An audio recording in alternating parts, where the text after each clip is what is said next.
sunshine on my mind. We're burning through the city lights. You're the sunshine on my mind.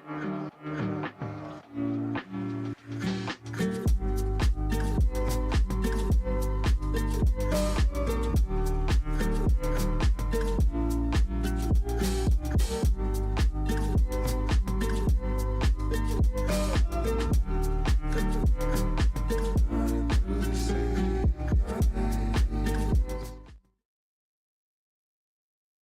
Hey, hello, everybody. Welcome to Market Shaping for Global Priorities with Rachel Glennerster.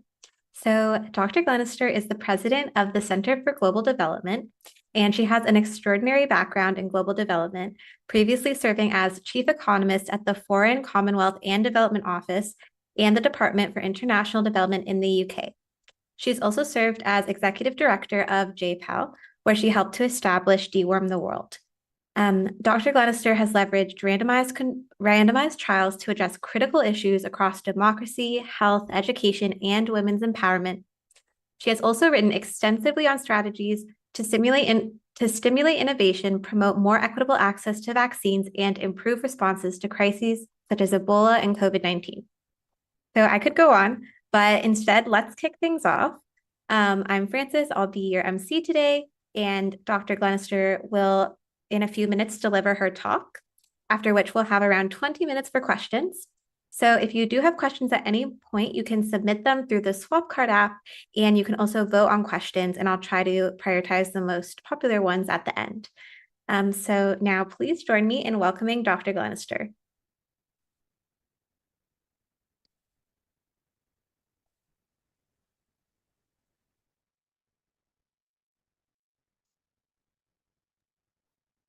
Okay, so shall I start off then? Or are you going to provide intro to the session, Francis? Oh, sorry, I think you're good to go. Okay, great. Yeah, sorry. So thanks everyone for being here, and great to connect with you all. Okay, so I'm going to talk about market shaping for global priorities, and in particular, market shaping for innovation, during which I'll talk about why innovation is under-incentivized and how pull funding can help. And then I'll turn to principles for pandemic preparedness, what are some of the current challenges and what we can do to address them. So, market shaping for innovation. First, let me just start with why innovation is so important. So innovation is the main driver behind growth in income around the world. So, economists talk about the components of growth, which are, growth in capital, growth in labor. But the main thing which drives growth is how you combine capital and labor to get more income. So, but along, innovation is sort of how we do that combination of capital and labor better, new machines, new way of working together, new ideas. And in addition, innovation means that we have happier and healthier lives, even at the same level of income. So Vietnam is a good example of this. Vietnam's life expectancy today is the same as Italy's was in 1985. Even though Vietnam's average income today is substantially lower than Italy's was in 1985. Why? Why does it manage to be healthier at a much lower level of income? Well, because of the diffusion of health technologies like antibiotics and vaccines. So this underlines the importance of innovation. But we get substantially less innovation than we should do. And that is because there are three main reasons. One is that people can copy innovations. And this means that the person who creates an innovation doesn't get anything like the financial return that the world gets. So there's a huge societal benefit to innovation, but those who do the innovation don't get anything like most, all of that that benefit, because other people are copying their innovation, because there are things like externalities, which mean that, for example, on vaccines, the majority of the benefit for me taking a vaccine goes to other people who don't get sick when I get sick. So I'm not going to be willing to pay as much for a vaccine as it benefits society. And then something I'm going to talk quite a bit about today is a dominant buyer problem, which is that a lot of health technology benefits, innovation, is often bought by governments, and those governments will drive down the price of innovations. And so, because they're the only buyer, they can really impact the price. And this is particularly true for health innovations for low and middle income countries, and also for pandemics. So, the reason people don't invest in technologies for pandemics or biosecurity is that, governments are the main buyers, and therefore they can drive down the price, and therefore people don't invent it to begin with. Now, there are two main ways of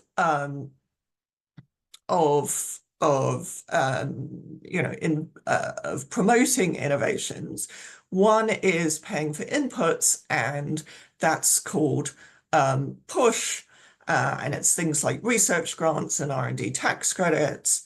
And the other way to stimulate innovation is to pay for outcomes, and that's things like prizes or advanced market commitments. So at the Market Shaping Accelerator at CGD and Dartmouth and UChicago, we spend most of our time thinking about when is the right time to use pull funding mechanisms, and how best to design them. And we've concluded from this work that they're particularly useful when there's a well-defined goal. So you can say, I will reward you if you reach this goal. But the way to achieve it is unclear. So you want to say, like the Longitude Prize, where people, it was discovered that the approach to knowing where a ship was in the sea was an accurate clock. Well, most people thought originally that it was better knowledge of the stars, and actually, so they put out a prize and they got a clock, much to their surprise. And that's a good example of why defining the goal without defining how to get there is the right way to do it. Now, an advanced market commitment is when you commit in advance to buy a technology if it's developed, and you can start to see that that's a particularly useful thing to do for bioterrorism or pandemics. You say, I would like a universal vaccine for this kind of pathogen, and I will buy it if you come up with it. And so you're committing in advance to how much you would buy and at what price, so you create a market. And that is particularly useful when the end user has strong preferences, and it can be quite hard because maybe you want a vaccine, maybe you want a therapeutic. Another example of when strong preferences are important is people tried to pour money into developing better cook stoves that reduced air pollution, but it was hard to define ahead of time, what the buyers, in this case, the people who use cook stoves, they have strong preferences about what their cooking is going to taste like, but you can't kind of write that down in advance. And also when speed of scale up is really important, that's another key benefit of an advanced market commitment, is it speeds up the scale up. So let me talk you through a couple of things that we are doing, that we're working on at the moment. And when you need a kind of pull type commitment, and one of those is repurposing generic drugs. So it's often the case that once a drug is it has been produced for one disease, it actually turns out to be quite useful for other diseases.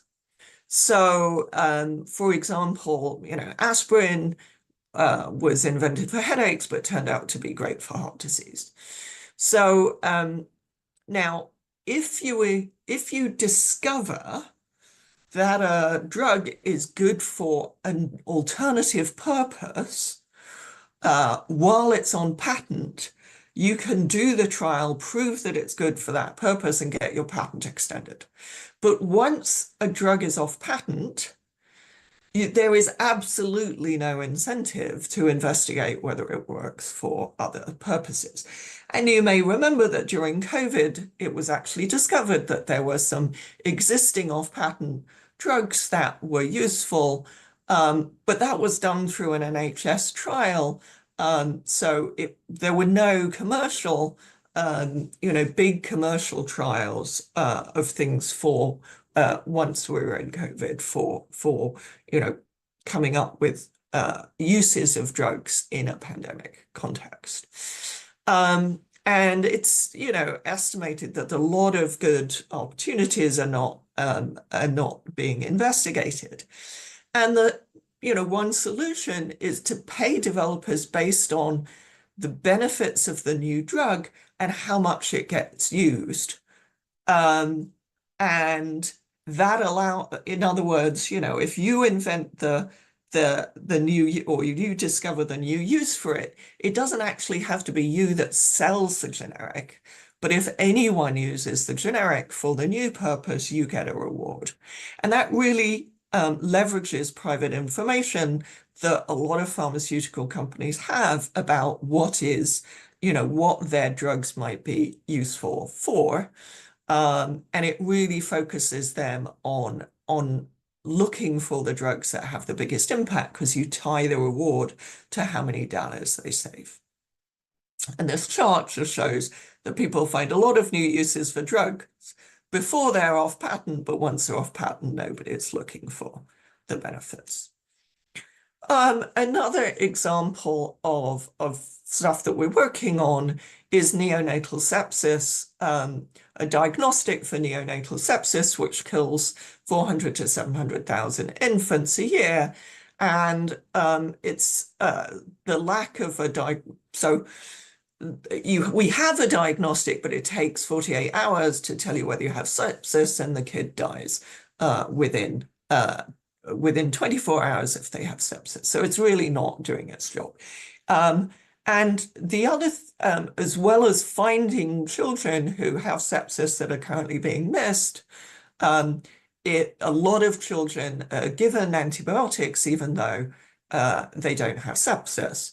So we estimate that with a rapid neonatal test, we would see a 25% reduction in neonatal sepsis deaths, and also a big reduction, but from a smaller base, in terms of the DALYs lost to inappropriate antibiotic prescribing. So DALYs lost because of antimicrobial resistance. And we think with as little as 30 million in milestone payments and a $5 subsidy for the first 5 to 10 million tests sold, there's a reasonable probability that we could get this diagnostic developed, because it's really not that hard a scientific problem. It's just that there's not currently a reward. I mean, the Indian government has told me proudly about how proud they are of driving down the costs of diagnostics once they're developed, but then, there's little incentive to development. So let me talk through some principles for pandemic preparedness, and, what we should be working on, what we should be looking for. So first of all, let me just say that the expected losses to pandemics are absolutely huge. And this is,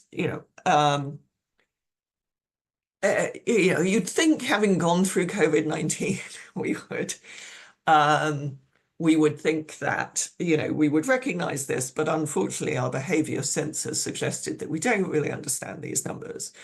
And we've done some modeling that looks at the annualized mortality losses, the economic losses, and the losses to future productivity from closing schools during a pandemic. And, we get 50-year societal loss of $56 trillion, right? So that's more than $1 trillion a year in expected costs. So over 50 years, when there will be almost certainly another pandemic, the expected losses of 56 trillion. So we're losing over $1 trillion a year in expectation to pandemics. And if I just think, this makes sense if you think how many pandemics there have been in my lifetime, everything from HIV to COVID to SARS to H1N1 to Zika, like we really, they're much more frequent than I think people understand. And it's also possible we get much more damaging pandemics than COVID was. I mean, the 1918 flu killed far more people than COVID. So it's this isn't even the worst that we could see. Now, the problem is, however, that despite those huge losses that we should expect, there's very limited funding to work on the innovation that we need to do better next time. So the pandemic fund has raised 2.8 billion to date, way short of what people had hoped or estimated is needed for low and middle income countries to deal with pandemics.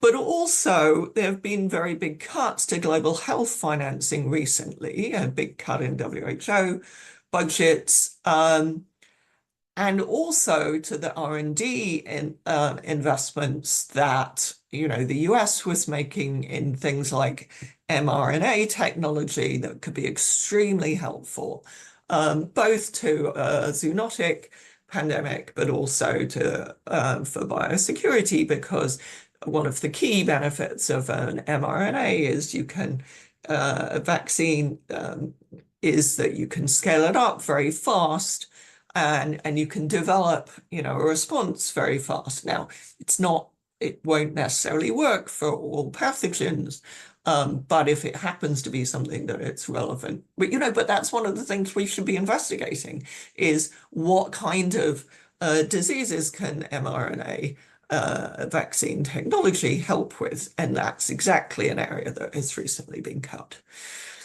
So in our modeling work, we have estimated absolutely huge returns to preparedness investments.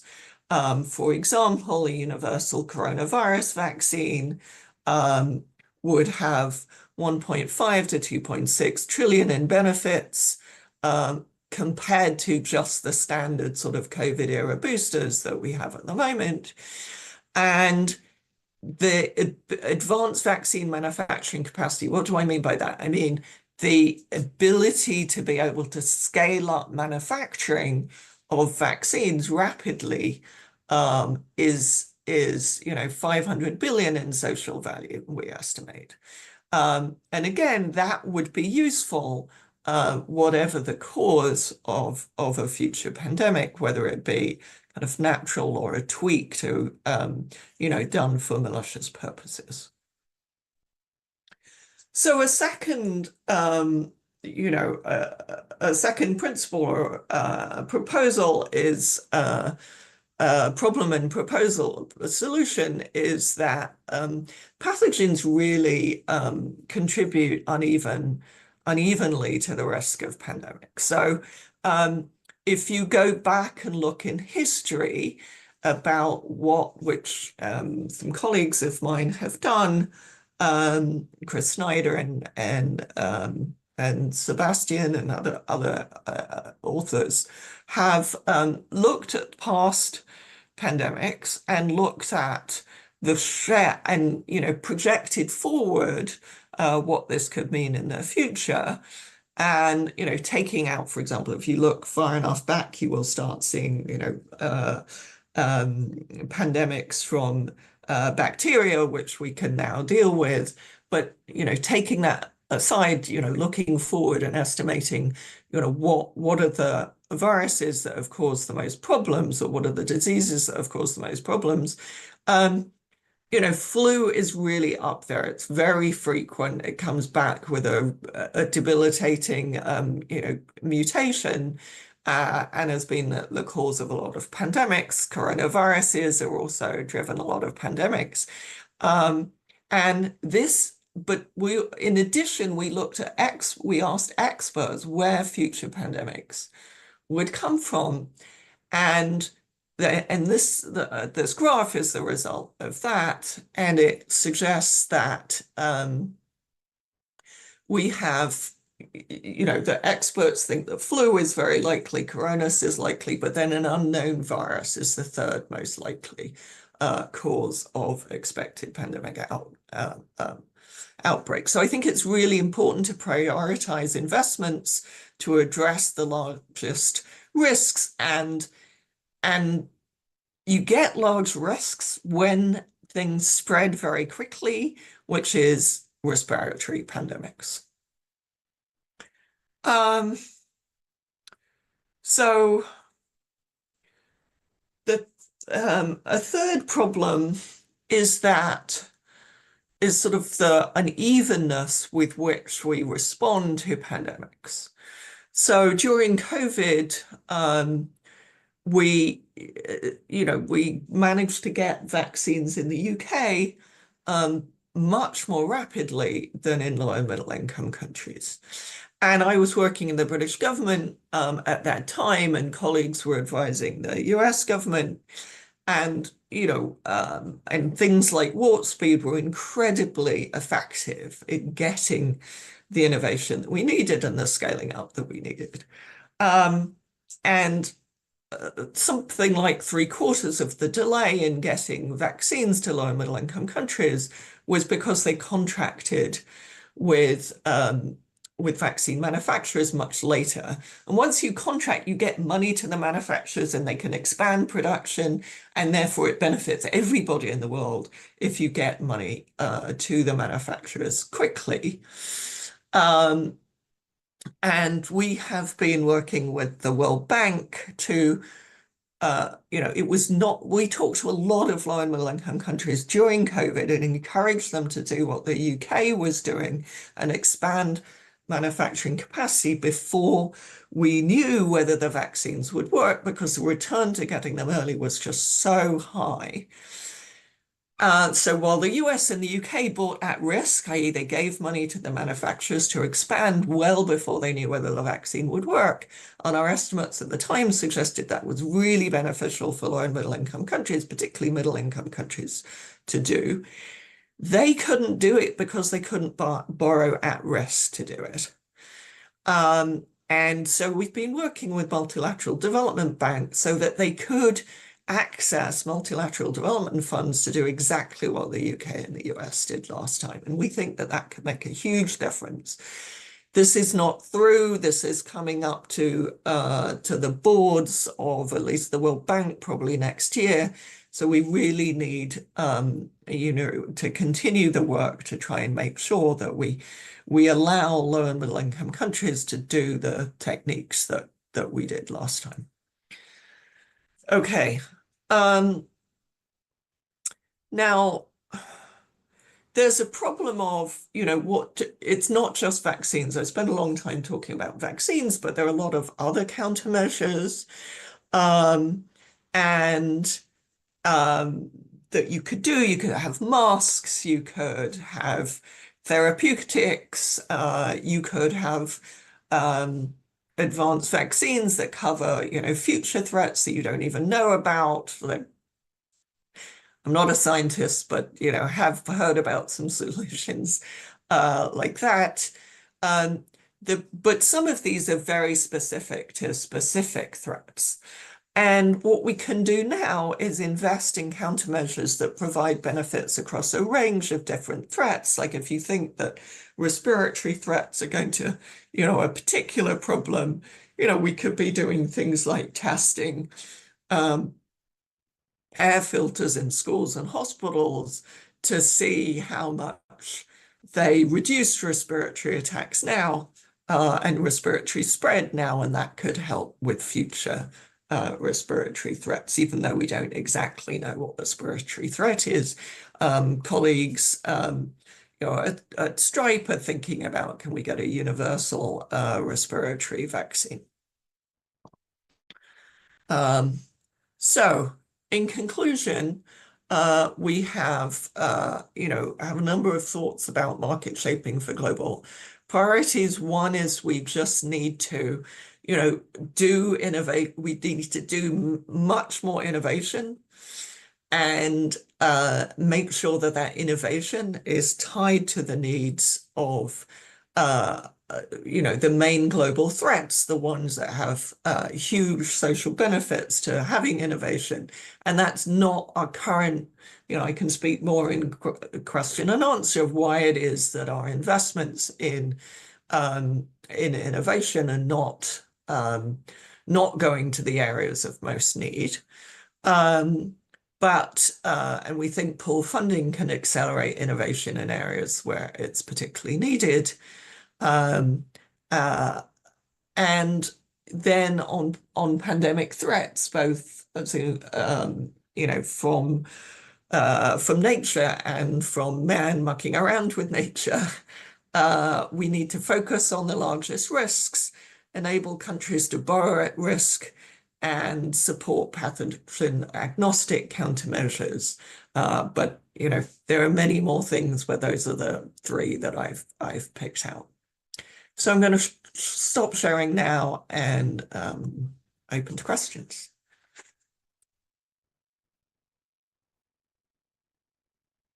Okay, amazing. Thank you so much, Rachel. Yep, just a reminder to put your questions into Swapcard and feel free to upvote the questions that other people ask. But yeah, we have a nice amount of time for questions here, so I'm excited. I guess maybe to start us off, I would personally be curious if you could go a little more into why investments into innovation aren't getting funneled into the areas of most need. Yeah. So one main problem is that a lot of innovation has a lot of the funding for innovation has come from high-income countries, and particularly the US in agriculture and in health. And it's particularly easy to, or particularly possible to measure the gap between where innovation is needed and where it's done in agriculture, because what the agricultural needs are, because there's different climate and different crops and different pests in different parts of the world. And then you can look at what the crops and the pests are where money is spent. And so it's a very nice example of kind of the mismatch between the need and where the investment, you can really measure it very well. And so there's been a lot of research done on this. There's a very nice paper by Jacob Moscona and colleagues. I just saw him present a new paper on this just yesterday, which is very exciting.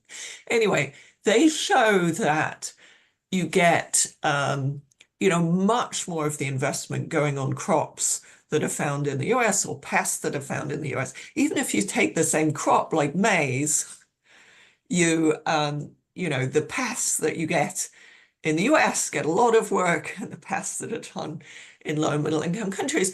And that's because of the problems right? It's easier to patent in the US, and you've got a distribution system in the US, and you've got a a lot of government money going in, but also a lot of private money going in because you can sell to farmers, and it's, you're much more risk of being copied in a low and middle income country. The distribution isn't as good. And, for example, they will use open varieties. So, hybrid, sorry, this is a bit technical, but it's the example of the kind of things, you know, um, you often have governments buy innovations in low and middle income countries, but you also have this problem that um, the crops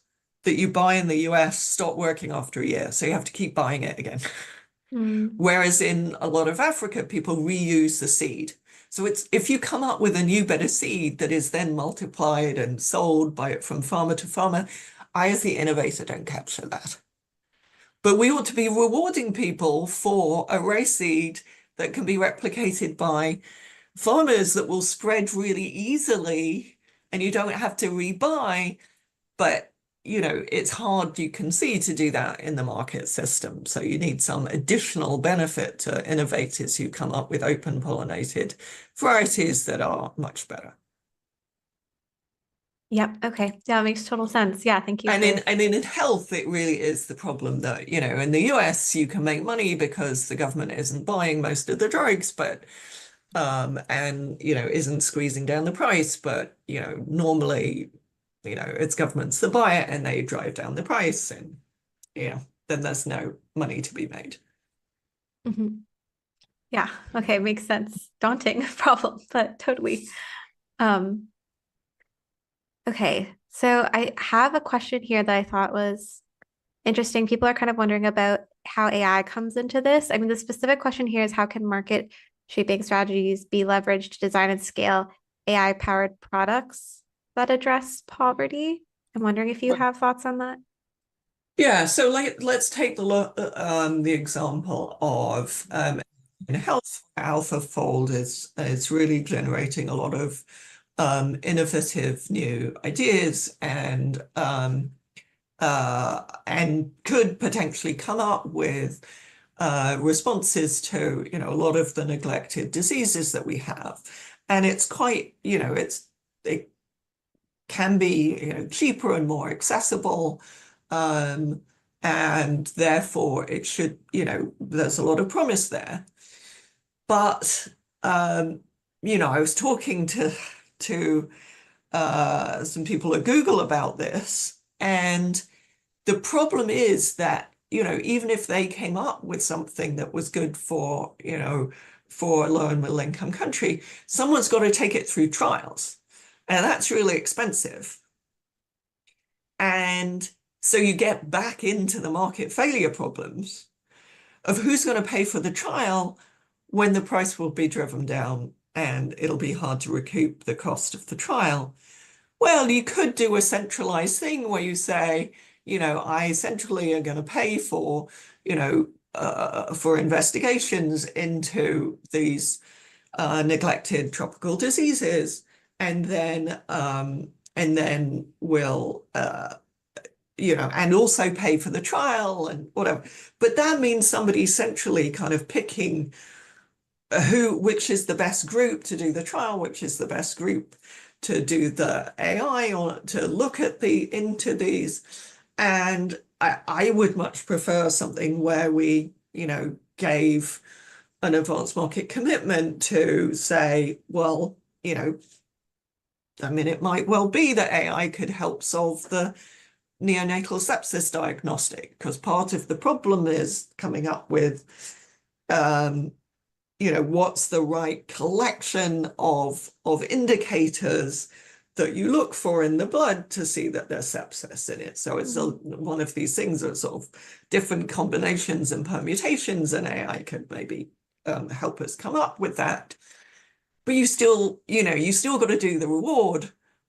So it makes these advanced market commitments sort of cheaper in a sense because they should be easier to solve, but you still need some reward because otherwise it's just going to sit on the shelf and no one's going to put the effort into either doing the AI or, more importantly, scaling it up. Now, there's a lot of other areas where AI is useful for development, and we have a growing team at the Centre for Global Development thinking about, how do you get AI innovations for education and other areas. But, we do still need a way of thinking, how do you get it out there, even once something is developed? Yeah, that makes total sense. Thank you. Okay, switching gears, we have a question here about kind of dual use. So a question about it's important to research how we can respond to new pandemics, as outlined in your talk. But then also some concerns about the type of research that allows us to do this can be risky because it can result in lab leaks or things like this. Do you have thoughts on that? So the kinds of things that I'm talking, so there's the work that's done on, studying smallpox, and then you worry about a lab leak, which, I have to say I'm not an expert on lab leaks and what innovations we need in that area, but the kind of investments I'm talking about don't have those risks. So, if you invest in a technology that allows you to scale up vaccines more rapidly, that doesn't have I can't see a downside to that, frankly. Or you invest in excess capacity so that you can quickly switch, and I'm not talking about a big factory that's empty. It's much more important to have additional lines in an existing factory that's working. And so you can add ways to add capacity to an existing factory. Or anyway, we've done a lot of work on how you would have excess capacity that would actually work when you needed it. Again, that's just an ability to scale up quickly. I don't see, maybe I'm missing something, but I don't see a threat. These universal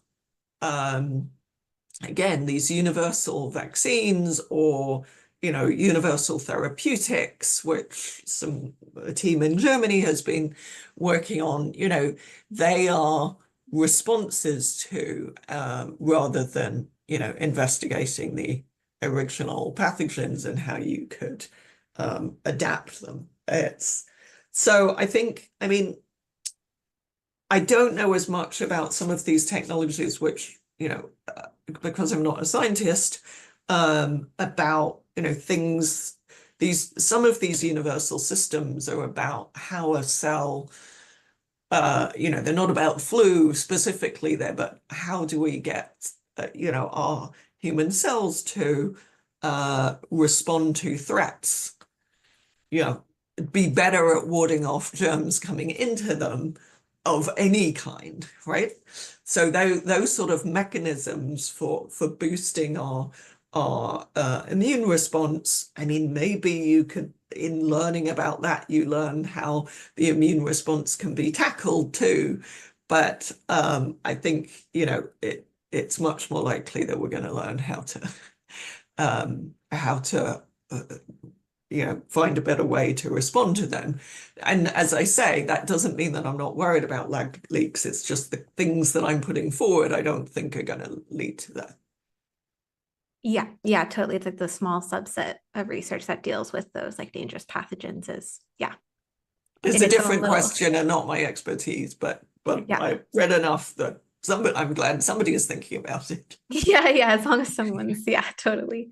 Okay, nice. I guess, okay, so this is kind of coming now from my own curiosity a bit, but COVID being the most kind of recent pandemic in many people's memories, but also like one of the most kind of globally talked about pandemics. Do you feel like COVID changed people's attitudes towards like meeting market solutions, or is that not something you've seen?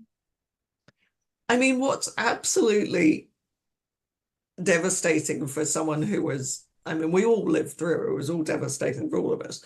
But, having been in in government in the process and seeing, what worked well and what didn't, and all the lessons that we learned, then seeing people not learning the lessons is just unbelievably upsetting. Yeah. And so I really think, just it's very hard to get, it's great that you're talking about it. It's very hard to get people to think about it. They just kind of have this psychological reaction, which is, I can't bear to think about the risk of this happening again. And obviously, just shutting your eyes and burying your head in the sand is not going to stop it happening again. The other really misconception that people have is people say things like, oh, well, COVID is a 50-year, something the size of COVID is a 50-year risk. And again, we can argue whether it's a 30-year risk or a 100-year risk, but when they hear that, they think it's not going to come for another 50 years. That is not how probabilities work. There is an equal probability of it coming next year than coming in exactly 50 years. So it's and that's just the mindset of so many politicians, and well, we just had it, so it's not going to come. We get another 50 years to wait. And no. And what's more, it could be a lot, it's just as likely to come next year. And what's more, it's quite possible that it's many times worse than COVID. I mean, COVID did not kill that many, the fatality rate was not super high. So imagine something that spread as fast as COVID, but had the mortality rate of Ebola. That would be a whole different thing. Now, it probably would spread less because, people would die before they infected. But if it was respiratory, that, you'd probably infect a lot of people before, you died. So I don't think that's much of a hope. So yes, we're not learning the lesson.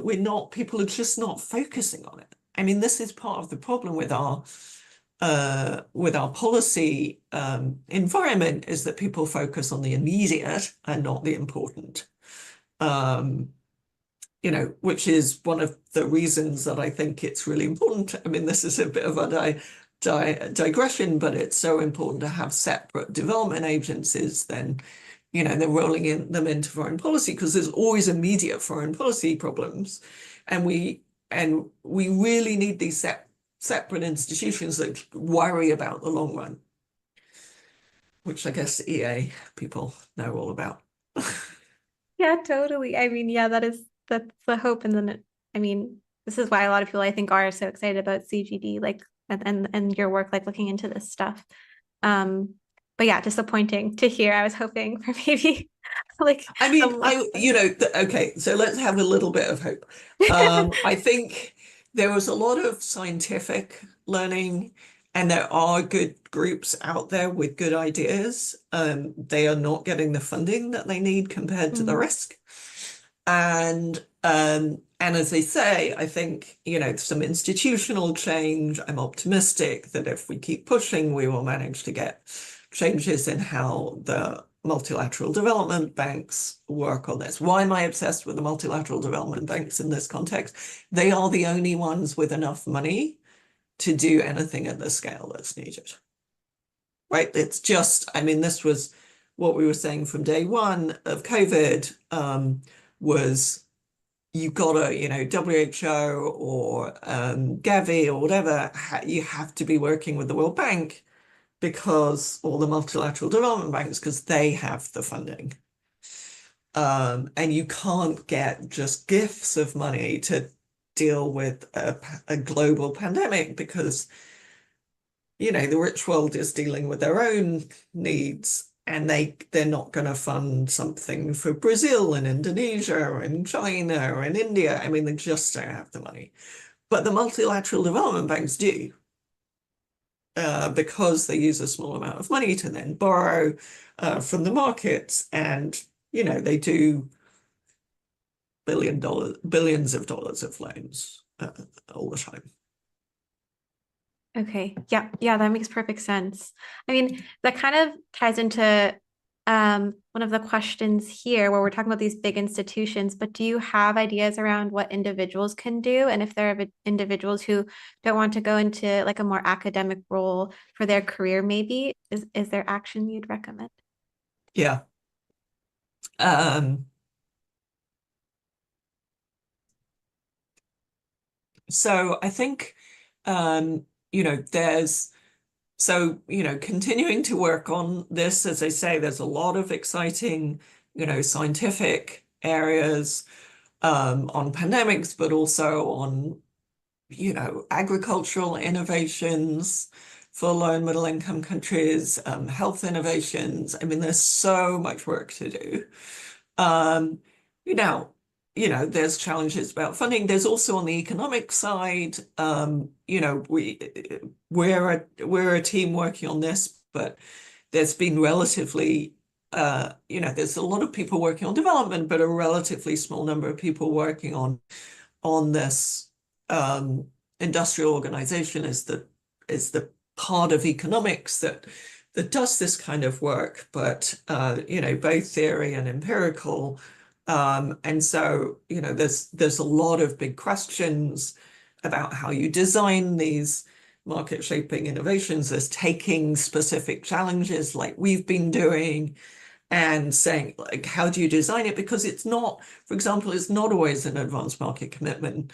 During COVID, because we'd worked on previously how to speed up vaccines, all of us who'd worked on that, the phones were ringing off the hook of like, how do we get a COVID vaccine faster? And Gavi called what they did an advanced market commitment. That was a slight, in the formal economics definition, it wasn't.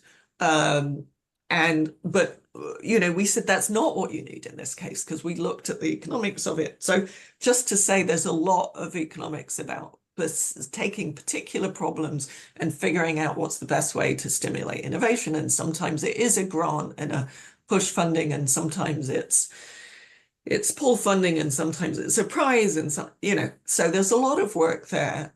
There's a lot of work on the science side. I mean, my son, who was an effective altruist, was going to work on, was very excited on working on, and he had a scientific bent and was planning to work on innovation either in health or agriculture. So, that was very inspiring to see him sort of thinking about that. And that is something that, was is I think an incredibly, he did the 80,000 hours interviews and, concluded that with his skill set and the needs that was an area that he was really interested in. So I think, when we supported that. So it's, I think there's a lot of things in this area that people could work on if they have an academic bent. And I strongly believe in comparative advantage that, if you're good at academics, if you're good at running, running programs, scaling things up, you can work on those. Like, there's a lot to do here. So, match your skills with something that's important. Yes. Yeah, totally. Also, I didn't know that your son was interested in effective altruism. That's cool. Um, so yeah, there's like a few related questions here that I kind of want to pull out. Maybe relatedly, one person is asking, how do you see health and innovation interacting with other like EA type issues like AI risk or climate change? And I think this is kind of like for people who are trying to figure out what to work on, how they can prioritize. Yeah, yeah. So actually the two kind of things which that we've prioritized at the moment in our market shaping group is health and pandemics and also climate change. So we have a lot of work of this kind. I just didn't use those examples today in the climate space. So it's true for adaptation that there's a lot of adaptation things. So the crop stuff that I talked about actually is, we particularly need it because of, climate change is making it all the more important to have crops that are, higher yield, more drought resistant, more flood resistant, more heat resistant. So there's a huge area on adaptation. There's also um, and my husband, Michael Creamer, and colleagues have been working on AI weather forecasts, which again, a very important adaptation tool. And huge improvements. And I mean, they don't work on the forecasts, they work on getting them out to farmers, but a lot of evidence that farmers plant more resilient crops if they know there's going to be a drought. And so there's a lot of work on climate change, other things that we're working on. We're going to produce a report soon on how to incentivize greenhouse gas removal, so permanent carbon removal, and then a methane vaccine to give to cows to reduce their methane emissions. That's the kind, like, there's no market for a methane vaccine, a vaccine to reduce methane emissions, right? Because it's purely a global public good. So these market failures we're talking about are huge in climate change. The need to scale up fast is huge in climate change. So yeah, I mean, do look at our website. You can go through the CGD website or the Market Shaping Accelerator website, and you can see all the different things that we're working on. But frankly, there are many, many more. I mean, we constantly get requests to work on these, and we have to pare it down. So yes, there's lots of things where this market shaping is important, because innovation in general is underinvested in, even if it doesn't have these particular additional failures of climate change and selling to low-income country governments. Yeah, it's interesting to like hear about interventions that I've just never heard of before. And it's just weird to hear about like a promising intervention that's just kind of not happening right now. Well, I mean, these are things that are possible. Like, all of these things are things that don't exist and that we want to exist, and that scientists think are potentially plausible, right? Okay. Yeah, good clarification. Yeah. Okay. Yeah, interesting. Okay, I mean, we're almost at time, very sadly. So I'll just throw one more question to you. But I thought this was interesting. So someone was asking, what types of financial instruments do you think development banks should use to let LMICs buy capacity early without worsening debt sustainability? Okay, so you are going to get into more debt if you borrow to do this stuff, but the returns are so big compared to the risk, compared to the cost, that you should do it, and you will. I mean, think of it this way. Countries borrowed a lot to provide money to people who'd lost their jobs or lost their incomes. Like, even low and middle income countries spent a lot of money on providing poverty relief during COVID. And if you could get them back to work faster, you wouldn't need to spend the money on that, and you could have spent it on getting them back to work, and everyone would have been happier. So it's actually a really good financial deal to do that. Now, we also have a suggestion that for the lowest income countries, that it's even worth it for them to borrow to buy at risk or do advanced capacity at risk. But then if the vaccine doesn't work, high income countries could repay their loan. So the UK actually explored doing this and thought it was a really good thing to do, and asked the World Bank during COVID, do you have a mechanism to do this? Like, if you let people buy at risk and it's the lowest income countries, we would repay the loan. We'd consider repaying the loan. Like, we didn't get to the point of doing it because the bank said, we don't have a mechanism for doing that. So we're really urging them to get that mechanism up and running before the next pandemic so that high-income countries could take the risk of the failure of the vaccine or other countermeasure off the lowest income countries. They can't do it for, Brazil and Mexico, and that's too expensive, but they could do it for, Niger or Sierra Leone or something like that. That's a really cool answer. Yeah, that's really interesting. Cool. Wow. Thank you so much, Dr. Glennerster. I mean, I personally learned so much. So yeah, just thank you for being here. And yeah, that's it. Thanks everyone for attending. Thanks, everyone. Good to talk about this subject. Bye.